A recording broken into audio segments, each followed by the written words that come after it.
서 변호사님, 예. 먼저 이재명 민주당 대표 발걸음 연초부터 아주 분주한데요.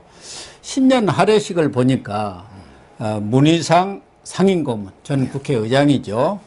교토 삼굴이라는 그 화두를 꺼냈는데요. 어떤 뜻일까요? 교토 삼굴. 지금 이제 그 문희상, 예, 문희상은 이제 그 제가 보니까 이제 그 14대 국회의원, 예, 그리고 이제 그 16대부터 20대까지 예. 국회의원을 이게 오래 했죠. 오래 했죠. 그리고 이제 그 참여정부 때 그 비서실장, 예, 그 다음에 그 당대표 한 번 하고 비대위원장은 이제 두 번이나 했더라고요. 예. 그래서 이제 본인이 비대위원장 전문이다. 그렇죠. 몸이 이제 몸도 비대하죠. 예, 몸도 비대하니까 이제 그 비대위원장 전문이다. 이런 말을 우스갯소리로. 예. 외모는 이제 뭐 옛날에 개착두 해가 포청천 보청차. 또는 이제 그 장비라고 불리죠. 외모는 예. 상당히 그 인상파처럼 아주 특이하게 생겼습니다. 네, 그렇습니다. 주로 이제 민주당의 그 외모가 인상파 특이한 게 두 명 있다더라고. 그게 문희상하고 이해찬. 예. 이해찬도 이제 그 해골찬처럼 생겼잖아요. 네, 그렇습니다. 근데 외모는 장비 이런데 그 안에 그 지략 뛰어난 거는 조조다. 예, 저다 그렇게. 지략은 이제 조조다. 예, 맞습니다. 이 정도로 이게 평가를 받는 예. 이런 이분이 그 의정부잖아요. 예, 근데 그 아들 그 문석균 씨인가 서점하죠. 예. 보문당. 예, 의정부의 유명한 서점인데 아들 문제 이제 그 지역구 넘겨주려다가 좀 맛이 가가지고 불명예 했지만 예. 그렇지만 이게 바른 말은 잘하는 아, 그러면요? 이분이 그 문희상인데 결국은 이제 그 교토 삼굴 예, 교화라는 이제 그 토끼 굴을 세 개를 판다. 이 말은 이제 토끼가 먹이 사슬의 최하단에 있습니다. 그렇죠. 이 말은 이제 가장 토끼 밑에는 풀밖에 없어요. 먹이 사슬의 최하단인데 예, 그러면 이제 토끼가 어떻게 생존을 유지하느냐? 사방 도처에 자기 잡아먹겠다는 예, 이런 이제 위험한 동물이 있으니까 그렇죠. 굴을 실제 많이 파는가 봐. 굴을 이제 그 세 개 파놓고 서로 이동도 하고 예, 이런 게 이제 그 미리 유비무한 미리 준비하는 게 교토상굴이잖아. 예. 그러니까 이제 이재명 너 이게 죽고 나면 우리 끝이면 안 되니 그렇죠. 우리가 민주당은 이게 살아야죠. 대안을 만들어야 된다. 그러니까 이제 이재명이가 굴 하나라면 그다음에 이낙연도 굴 하나 파고 그다음에 김경수 굴도 만들고 김부겸도 굴 하나 하고. 파고. 이런 식으로 이게 그 대안 한마디로 이게 이재명 너 완전히 꼬꾸라질지 모르니까 예. 대안을 이게 그 한 세 개 정도를 만들어 놔야 되겠다. 아, 이런 식으로 이게 이재명 앞에서 문희상 전 의장이 직격탄을 날린 거예요. 너 이게 완전히 끝날 수 있다. 그러면 이게 우리 민주당이 죽으면 안 되니까 대안을 이게 그 굴을 세 개 정도 더 파놔야 된다. 이재명 대안론을 제시한 이런 이제 그 평가라 봐야죠. 그러니까 덕담이 아니라 어떻게 보면은 이재명의 뺨을 때린 격이 됐네요. 거기다가 올해 그 교수들이 선정한 지난해 그 사자, 그게 과의불개 아닙니까? 허물이 있는데도 고치지 않는다. 그런데 우리 당도 거기에 해당이 된다. 그러면서 잘못이 있으면 고쳐야 한다.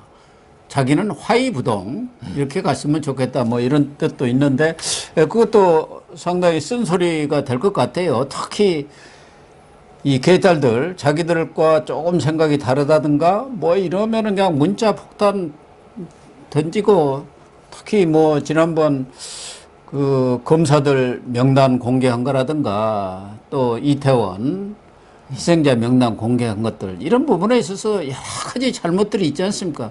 근데 뭐 이재명이든 김의겸은 말할 것도 없고 뭐 사과를 제대로 안 해요. 그럼요. 그 문희상이가 이제 그 한자 성어를 좋아하는가 봐요. 한자 성어를 이제 그 세 개를 썼는데 세 개를 다 이게 그 아프게 이재명을 직격하는 예. 완전히 이재명을 디스하는 이런 이제 그 사자성어 세 개를 다 쓴 것 같아요. 예. 앞에 그 이제 교토 삼굴 이것도 이게 이재명 대안론이잖아요. 예. 그다음에 두 번째 쓴 사자성어가 과의불개. 잘못을 하고도 이제 고치지 않는 거. 예. 이게 진짜 잘못이다. 예. 이런 데 논어의 이야기거든요. 지금 이게 이재명이가 보세요. 지금 이게 그렇게 부패 혐의에 연루되고도 예. 나는 이제 대장동에 10원 하나 안 받았다. 나는 이제 그 사탕 하나 안 받았다. 나는 털은 먼지 하나 없다. 먼지 하나도 없대요. 사탕 하나 안 받고 10원 하나 안 받고 이게 얼마나 뻔뻔한 완전히 부인하는 뻔뻔한 작태입니까? 예, 그렇죠. 그러니까 이제 잘못을 하고도 전혀 반성이 없는 거죠. 이게 바로 이제 과이불개다. 예. 이렇게 또 질타했고요. 그다음에 마지막 한자성어는 원래는 이제 그 소인배는 동의불화입니다. 예, 그렇죠. 거꾸로 봐야 돼요. 예, 동의불하죠. 예, 뭐 주로 이제 당파나 지으면서 예, 자기들에게 그 자기 당파만 편들면서 상대를 공격하는 거 있잖아요. 예, 그게 동의. 부안해동해가지고 당동벌리처럼 예. 옛날에 당파 만들어서 다른 사람을 공격하는 그때 옛날에 그 사자성어담 선정됐죠. 당동벌이. 예. 이것처럼 주로 이게 소인배들은 당파만 만들어가지고 막 남을 공격하고 헐뜯고 비난하고 주로 이제 그 조화를 못 이루는 이걸 이제 그 동의불화 예, 이래 하거든요. 이 거꾸로 하면 이게 군자는 화의부동. 군자는 화해를 하지만 완전히 똑같지는 않거든요. 다양함을 인정하면서도 서로 조화를 이루는 이게 화의부동입니다. 지금 이게 개딸들 또는 이 양아들은 팝을 만들어서 이게 남을 물어뜯고 공격하잖아요. 네. 이런 이게 동의불화 이런 소인배 행태를 하고 있단 말이에요. 이걸 이게 질타하면서 우리 민주당은 화의부동으로 가야 된다. 이걸 이게 강조했거든요. 예. 그래서 결국은 이제 그 교토삼굴, 그 다음에 그 과이불개, 그리고 이제 그 화이부동 세 가지가 전부 다 이재명을 겨냥한 뼈 있는 한자성어다 이래 보면 돼요. 그런데 이재명은 경제도 민생도 민주주의도 그리고 한반도 평화도 위기다. 그러면서 윤석열 정부에 대해서 폭력적 지배가 난무하고 있다. 이게 맞는 이야기입니까? 윤석열 대통령은 그 조선일보와 단독 인터뷰를 했던데 거기서 그 정치 보복이라 그러는데 이 정부 출범 이후 뒷조사 뭐 정치인들이 한 게 하나도 없다. 이재명에 대해서 말할 것도 없고 다 지난 정부 때 그 수사가 계속된 것이고 민주당 경선 과정에서 나온 얘기지 새로운 건 하나도 없다. 그런데 그걸 정치 보복이라고 하니까 참 이해가 안 간다. 이렇게 얘기를 하셨더라고요. 그럼요. 지금 이제 이재명이가 뭐 위기라고 한 거는 맞죠. 우리나라가 지금 이게 그 상당히 복합 위기는 맞아요. 근데 그 위기의 원인이 뭐냐 말이에요. 그게 바로 이제 문재인 정권 5년 동안 누적된 이게 바로 이제 그 위기의 원인이 아닌가 이렇게 보고요. 지금 이게 뭐 이재명이는 자꾸 이게 뭐 검찰 독재, 야당 파괴, 정치 보복 이런 이제 말도 안 되는 개변을 하는데 지금 이게 이재명 수사 중에 제가 이게 그 인터뷰를 하나 보니까요. 가장 이재명 혐의 중에 중요한 게 그 대장동 아닙니까? 대장동. 대장동 의혹을 이제 그 최초로 보도한 게 박종명 기자입니다. 박종명. 이분이 경기경제신문 기자예요. 경기경제신문. 거기에 박종명 기자가 처음으로 이제 대장동을 폭로했죠. 근데 그때 이분이 인터뷰를 했어요. 대선 전에, 직전에. 뭐냐면, 제보자는, 이분도 이게 제보받아 기사 쓴 것 같아요. 제보자는 민주당 대선 경선 후보의 핵심 관계자다. 그렇죠. 이 말은 그렇죠. 이제 이낙연 측에 사람이 자기한테 제보해줘가지고 처음으로 이게 기사를 썼다. 이 말은 이제 대장동 비리를 처음으로 이게 폭로한 거는 이낙연 캠프 측입니다. 그렇죠. 거기서 이제 경기경제신문 박종명 기자한테 자료를 준 거죠. 그래서 이거는 이제 윤석열 대통령이 정치보복한 게 아니에요. 그리고 그다음에 이번에 소환된 성남 FC 있잖아요. 이거는 이제 옛날에 바른미래당 있잖아요. 거기서 이제 그 처음에 고발했고 오래전부터 있었던 이런 게 사건이지. 윤석열 정권 들어서 이게 새롭게 먼지 털어가지고 이재명의 비리를 수사한 거는 한 건도 없다. 따라서 이제 정치보복은 어불성설이다. 이렇게 봅니다. 그래서 이제 과연 이재명의 올 한 해 개면연이죠. 어떻게 될 것인가. 이게 이제 연초에 많은 분들의 궁금증이 아닐까 이런 생각이 드는데 1차적으로는 성남 FC 지금 검찰에서는 10일에서 12일 사이에 와줬으면 좋겠다. 그런데 지금 이재명은 답변이 아직은 없는 것 같아요. 그러면은 언제쯤 소환이 되는 겁니까? 아마 근데 그 이재명이도요. 이번에 그 측근들한테 이제 지금 자기가 토로하고 있어요. 그렇더라고요. 야, 내가 이게 기소는 될 것 같다. 예. 기소는 될 것 같다. 예. 이런 식으로 이제 측근들한테 이재명도 변호사니까 자기 운명을 알잖아요. 예. 그런데 그 기소에서요. 앞에 두 자가 빠졌어요. 구속 기소. 구속이 빠져 있습니다. 본인은 이제 169석을 믿는 거 아닙니까? 제가 이게 연말에 얼마나 이게 그 판사 후배들, 검사 후배들 많이 받겠어요. 예, 예. 결국 그랬겠죠. 이제 이재명에 대한 구속 의지는 확고하다. 어떻게든 이게 구속한다. 이렇게 봐요. 이재명이는요. 이재명이는 이제 그 뭐 노웅래, 의견 노웅래. 근데 노웅래 때는 일사불란하게 160표 이게 부결시켰죠. 예. 이거는 이제 그 연습 상황, 훈련 상황이잖아. 예. 훈련할 때는 이게 잘하죠. 훈련할 때는 이게 뭐 왜 훈련인가 아니까 일사불란하게 잘 합니다. 그래서 저는 이게 그 명방위 훈련이라고 제가 방송마다 민방위 훈련이 아니고 명방위. 이재명을 지키는 예. 명방위 훈련이다. 어. 훈련은 이게 명방위 훈련은 성공적으로 훈련은 잘 됐지. 예. 근데 실제 우리가 사이렌 울리면서 이게 실제 상황입니다. 이러면 이게 막 국민들이 당황해가지고 예. 숲에 가가지고 사재기하고 완전히 도로는 마비되고 아마 이게 난리 날 겁니다. 지금 저는 이재명에 대해서요.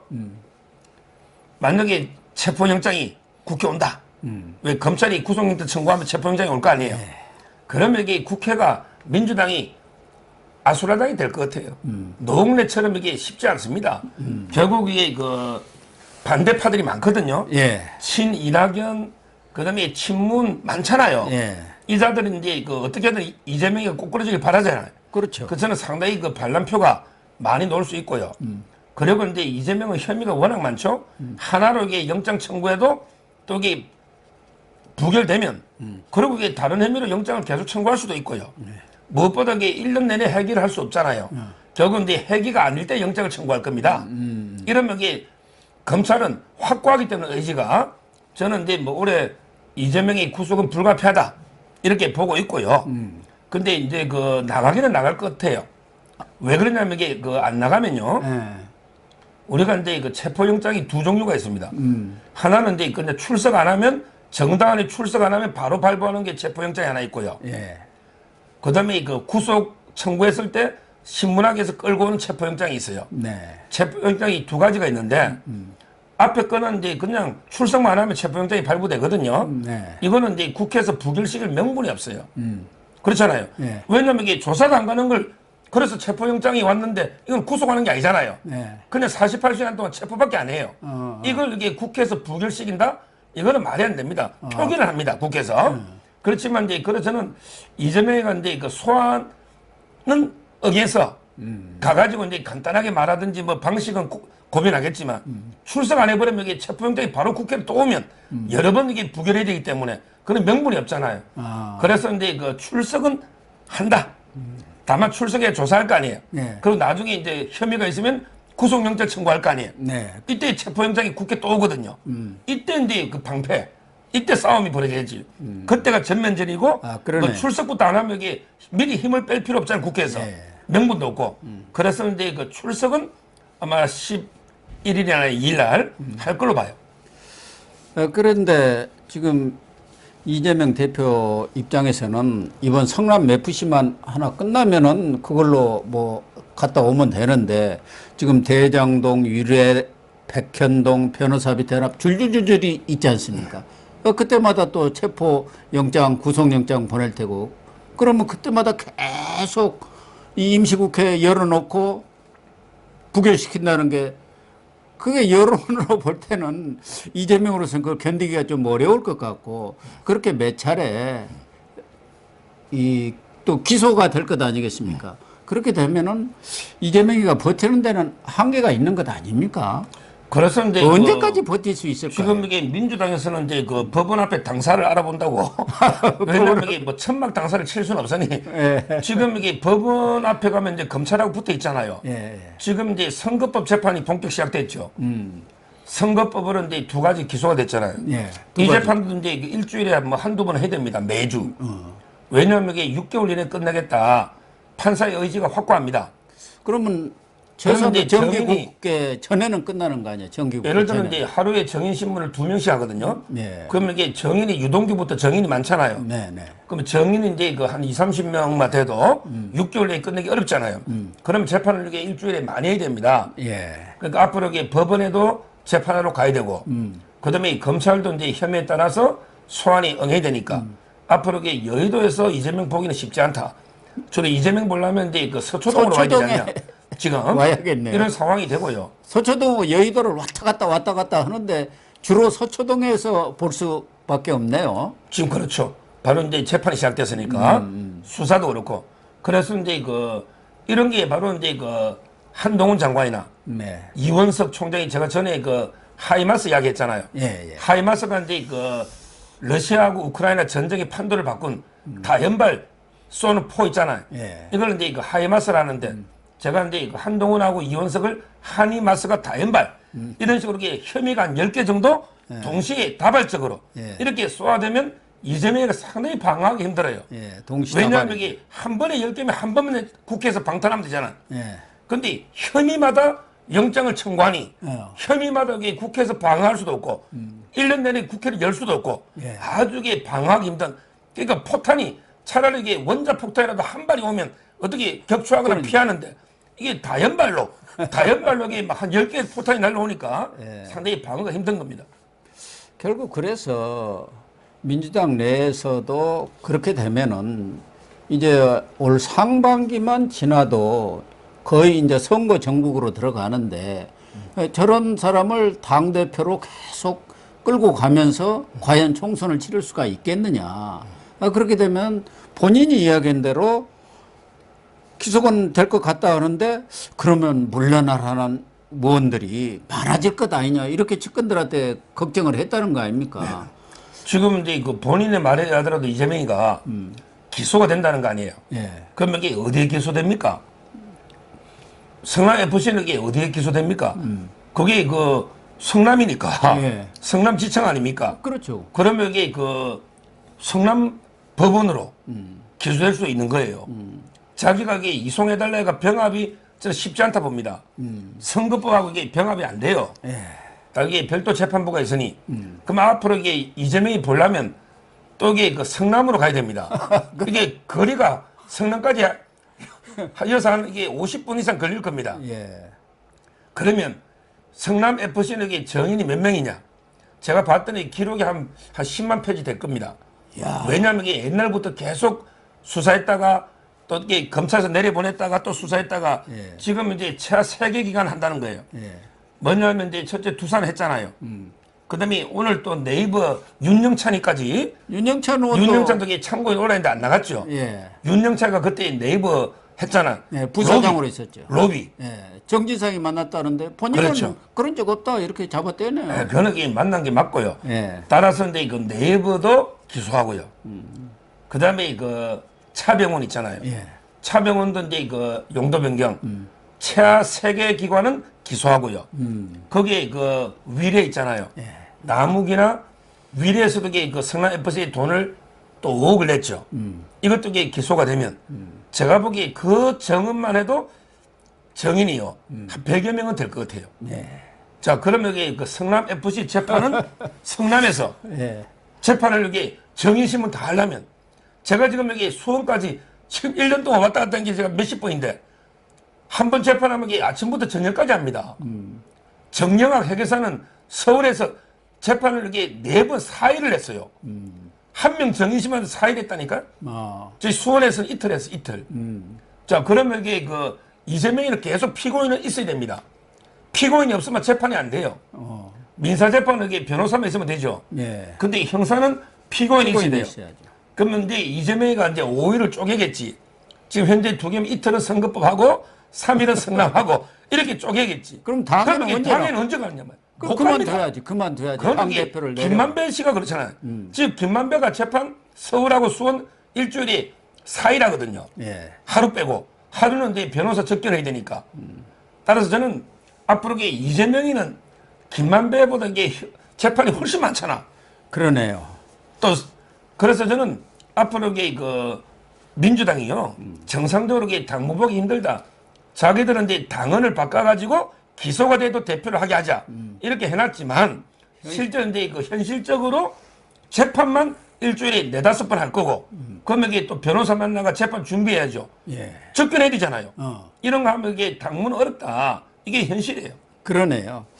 그런데 또 당내에서는 이재명이가 민생 이렇게 주장을 하는데 올해도 금투세라든가 이태원 명단 공개 또 화물연대 파업 이런 여러 민생 현안에 있어서도 대응하는데 혼선을 초래했고 뭐 지난번 예산에서는 조금 자기 뭐 공약상 따기는 했지만 지금 실질적으로 민생에 필요한 법안들은 거의 처리를 못하고 있지 않습니까?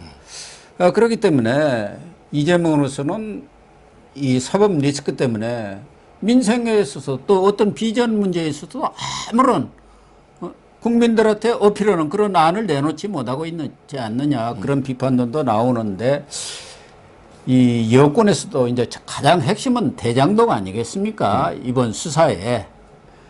한 10개 됩니다만은 우리 서 변호사님이 얘기한 대로 사범에서 이제 10개 하고 14범 된다고 하셨잖아요. 그래서 대장동을 언제 소환하고 기소를 할 것인가. 이건 좀 정무적으로 판단을 하지 않겠느냐. 내년 총선이 있기 때문에 총선 전 한 3개월 내지 6개월 정도 이 시점이 가장 좋은 것 아닌가 이렇게 보는 사람들도 있더라고요. 그래서 이 조금 이 대장동 문제는 속도 조절을 하면서 이 적절한 이 시점을 맞출 거다. 기소 시점을. 아마 이제 그 대장동은요. 제가 이제 항상 말하듯이 대장동에서 시작해서 대장동에서 끝날 가능성이 많아요. 예. 이 말은 이제 그 활용 점정으로 그러니까. 아마 이제 마지막이 될 것 같고요. 제 느낌에는 이제 그 위례부터 할 것 같아요. 그러니까. 지금 이게 벌써 그런 보도들이 많이 나옵니다. 거기는 거의 끝났잖아요. 위례는 이제 그 부정 청탁 이게 그 부패 방지법이잖아요. 부패 방지법. 그러니까 요건이 아주 간단합니다. 네. 위례는 이제 그냥 개발 정보만 주고요. 정보만 주고 이제 그 상대가 이익을 얻게 하면 바로 이게 성립해 버리는 거죠. 근데 이미 정진상이가 모든 정보를 주가지고 그리고 이제 그때 210억 있잖아. 호반건설하고 예. 남욱 이쪽 정재창 이런 식으로 이제 이미 공소장이 정진상께 돼 있습니다. 정진상이 공소장에 위례는 이제 210억 부패방지법에 부정청탁 있잖아. 정보공개. 이런 게 이미 돼 있습니다. 그런데 문제는 이제 정진상이가 이재명이 보통 그림자를 하죠. 저는 이제 거꾸로 말하거든요. 오히려 이재명이는 얼굴마담이고 이재명을 이게 오늘날의 이재명을 만든 게 정진상이다. 오히려 정진상이가 뒤에서 모든 걸 조정하는 이런 실세다. 자, 그러면 이게 정진상이가 정보를 몰래 주가지고 개발 이익을 얻게 했는데 이걸 이게 이재명이가 몰랐다는 말이 안 되잖아요. 그래서 하면 이제 그 위례 있잖아요. 요거부터 이게 또 위례는 검사들 만나보면 옛날에 그 문재인 때 검사들이 대장동하고 이제 이런 거는 전부 이게 오히려 증거를 인멸해가지고 오히려 이게 복잡하게 만들어놨는데 위례는 이제 손을 안 탔다 그럽니다. 검사들 용어로 손을 안 탔다. 우리 옛날로 치면 여기 그 천마총이나 우리 그 왕궁 있잖아. 근데 이미 다 도굴이 된 왕궁은 손을 탔잖아요. 그럼 이게 묻은 파봤자 나오는 게 없어. 근데 손을 안 탄 문영왕릉 이런 게 파니까 막 황금이 엄청나게 나오잖아. 백제 무령왕릉에서 그냥 다 나온 거지. 이게 바로 이제 그 위례 있잖아. 위례가 원래 이게 백제 수도입니다. 위례가. 그렇죠. 위례인데 그 파보니까 이게 완전 문영왕릉처럼 막 그냥 이게 혐의가 너무 노는 거죠. 아, 그러네요. 그래서 가장 자신감을 비추고 있어요. 아마 이거부터 하나하나 이제 이재명이 소환하다가 마지막에 대장동은 이제 그 분양 이익까지 다 해야 되거든요. 428억. 그 다음에 아파트 분양까지. 그래서 마지막으로 이제 그 대미를 장식하는 게 대장동이 된다. 이렇게 보면 되겠죠. 그쯤 해서 이재명도 당 대표직에서 물러날 수밖에 없을 것 같습니다.